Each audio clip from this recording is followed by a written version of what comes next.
So we need to do extraocular motility if you want to identify whether there is any abnormality or if there is any dysfunction or if there is no interaction between any two muscles. The person might be having strabismus. Strabismus is nothing but squint. So to identify that particular things, we need to do extraocular motility. See how we are going to do extraocular motility.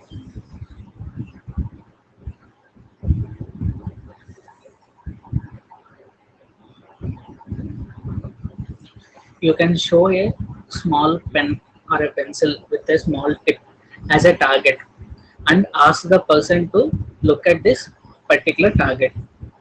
And right now, see, I'm holding it in the medial plane. So now move this pencil to the extreme right and extreme left and ask the subject to observe the tip of this pencil. So I'm looking at this target. So I'll be rotating towards my extreme right and then extreme left. These are the primary gauges, extreme right and extreme left.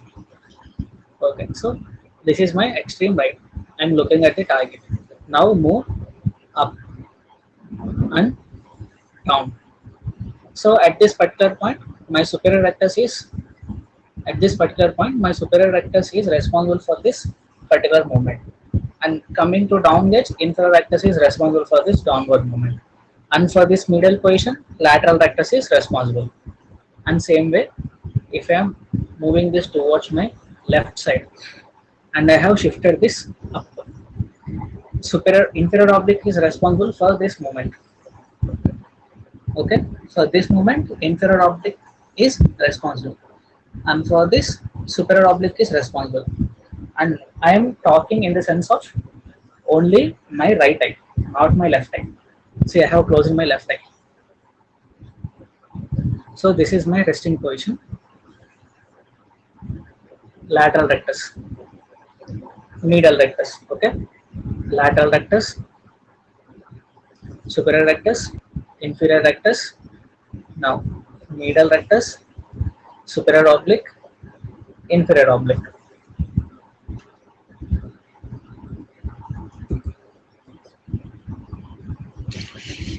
You can see the same pattern in this diagram here in this whole document.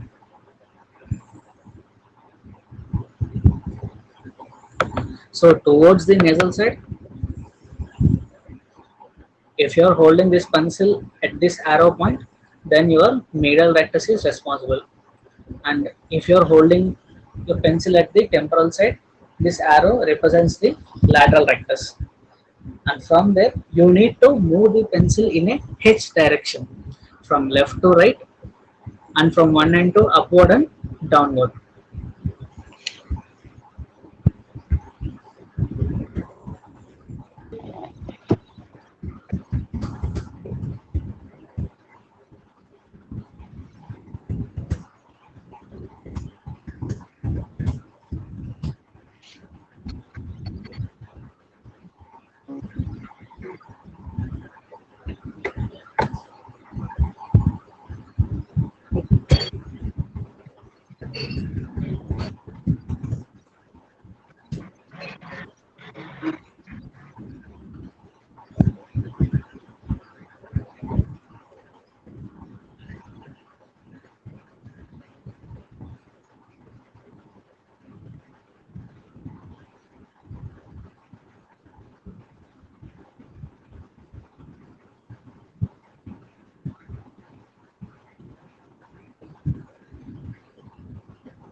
So here, this is how we are going to do it.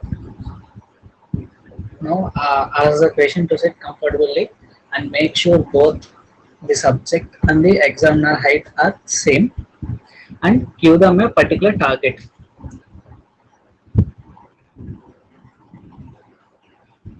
And it should be visible to the patient. Let's say suppose for an emmetrope, even though if you're giving a small pencil, that's fine, he can look at it. But for a high refractor or for a high myope or high hyperop, he cannot be identify the pencil tip if it is some 70 centimeters far away. So the target should be, make sure the target should be visible for the subject.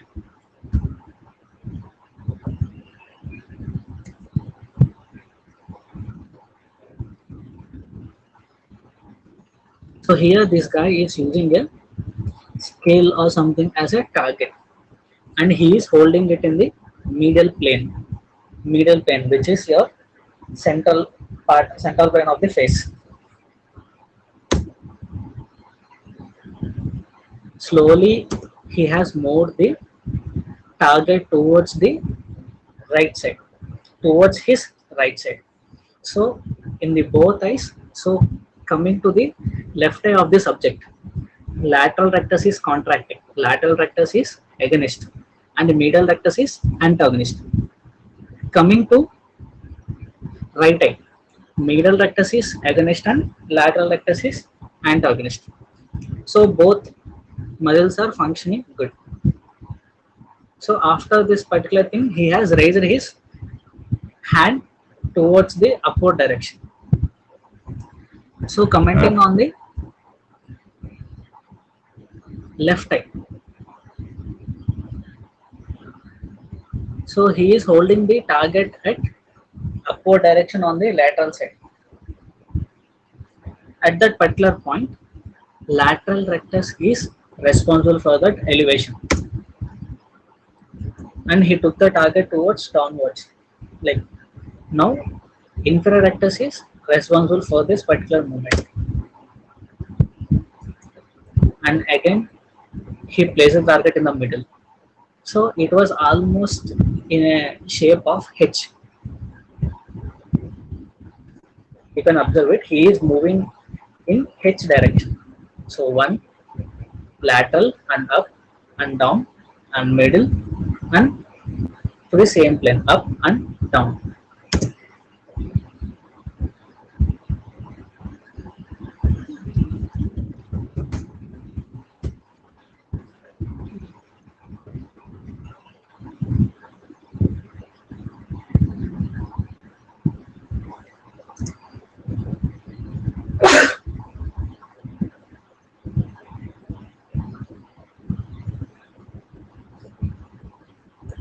Okay, you should be moving your target in H direction.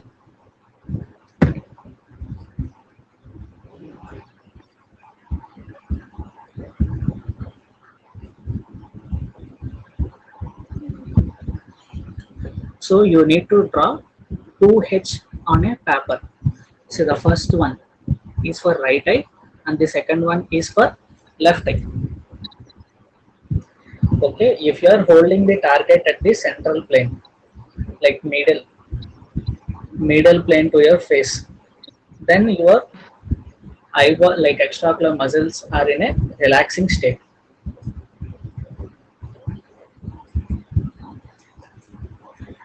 Now you have moved the target towards the right side, to your right side.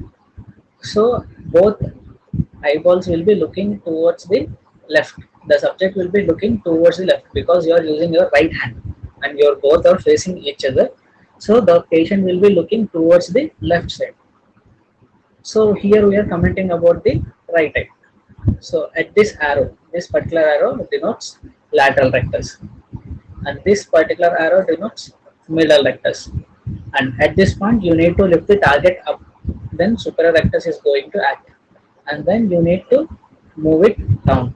Inferior rectus is going to act, and then come to the medial plane again and move up. Inferior oblique is going to act and move down. Superior oblique is going to act.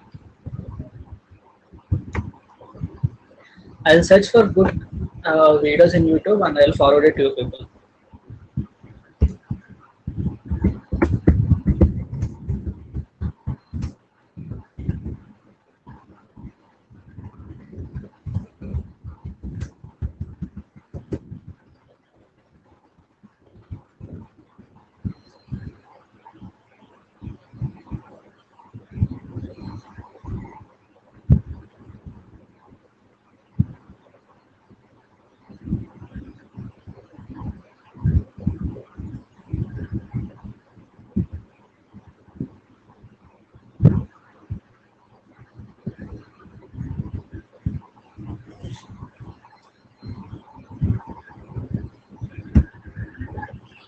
Okay, chalo, I'm closing the session now.